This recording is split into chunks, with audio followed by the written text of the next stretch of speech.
Hi friends, எல்லாருக்குமே வணக்கம். 2024 ஆகட்டும், 2026 ஆகட்டும். ஸோ 2026 யாருங்க முதலமைச்சராக வருவாங்கன்னு, அதுவும் தலைமுறை ஓட்டுன்னு இருக்குது இல்லையா?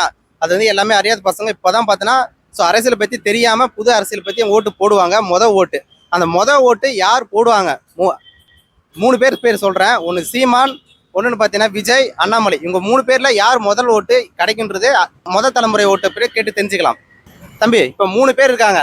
சீமான், அண்ணாமலை, விஜய். இவங்க 3 பேர்ல உங்களுடைய தலைமுறை ஓட்டு யாருக்கு போடுவீங்க? நீங்க போறீங்க ஓட்டு போட போறீங்க.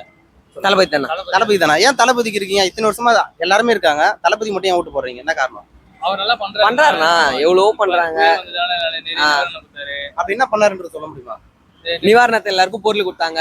தமிழ்நாடு முழுக்கும் எவ்வளவு பேர் படிச்சு பாஸ் பண்ணாங்களோ எல்லாருக்கும் எவ்வளவு, நீங்களே பாத்திருப்பீங்க எல்லா வீடியோவும். எல்லாத்துக்கும் எவ்வளவு பண்ணாரு, நிவாரணத்துல எவ்வளவுக்கு எல்லா உதவியும் பண்ணாரு.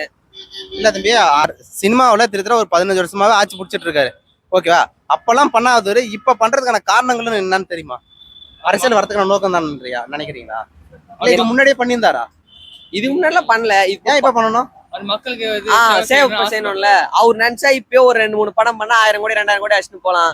அவர் பண்ணணும், மக்களுக்கு எதாவது பண்ணணும், எல்லாருக்கும் சோசியல் சர்வீஸ் பண்ணணும்னு ஆசை இருக்கும். அது மாதிரிதான், அதுதான் அரசியல் வராரு. மக்களுக்கு நல்லது பண்ணாதான் அரசியலுக்கு வரன்றது வராரு.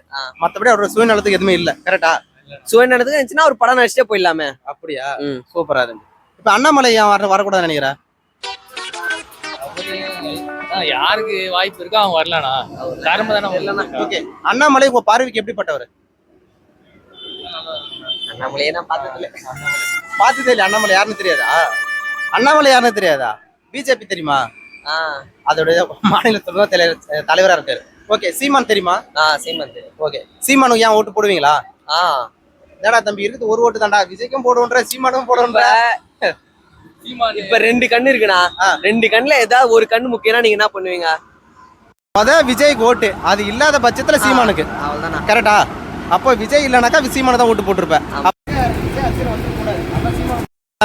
விஜய் எடுத்துன்னு போயிடுறாரு. கரெக்டா? எப்படி எடுத்துக்கலாமா? அப்படியே சொல்ல முடியாதுண்ணா. எப்படிலாம் எடுத்துக்க முடியாது? ரெண்டுமே ஒண்ணுதான். 2026 யார் முதலமைச்சரா வந்தா நல்லா இருக்கும்? யார் முதலமைச்சர்னா சீமா வந்தா நல்லா இருக்கும் முதலமைச்சரா.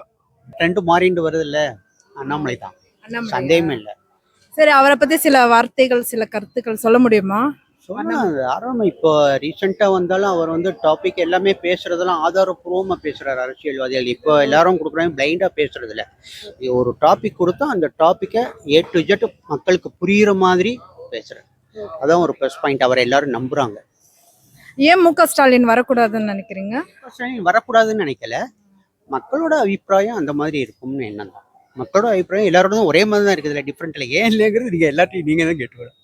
நான் வரக்கூடாதுன்னு சொல்லல. இப்போ சான்ஸ் வந்து அவருக்கு பிஜேபி அண்ணாமலைக்கு தான் இருக்கு.